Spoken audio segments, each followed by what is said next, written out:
இன்றைக்கு நாம் மல்கியா தீர்க்கதரிசன புஸ்தகத்தின் 4ஆம் அதிகாரத்தை தியானிப்போம்.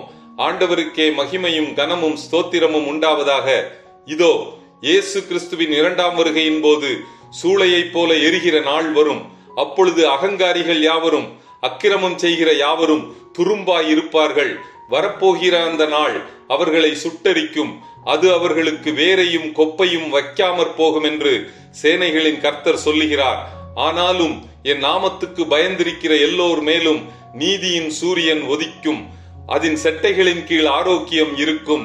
நீங்கள் வெளியே புறப்பட்டு போய் கொழுத்த கன்றுகளைப் போல வளருவீர்கள். துன்மார்க்கரை மிதிப்பீர்கள்.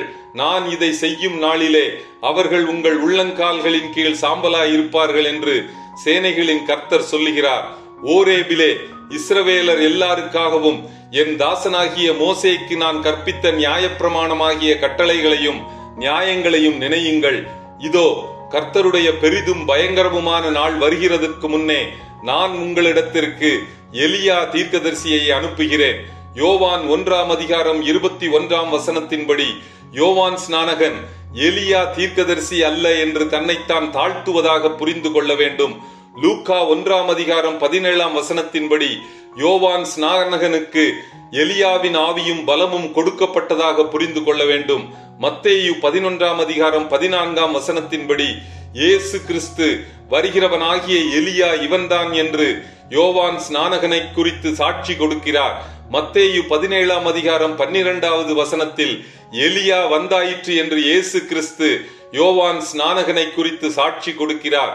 நான் வந்து பூமியை சங்காரத்தால் அடிக்காதபடிக்கு அவன் பிதாக்களுடைய இருதயத்தை பிள்ளைகளிடத்திற்கும் பிள்ளைகளுடைய இருதயத்தை அவர்கள் பிதாக்களிடத்திற்கும் திருப்புவான்.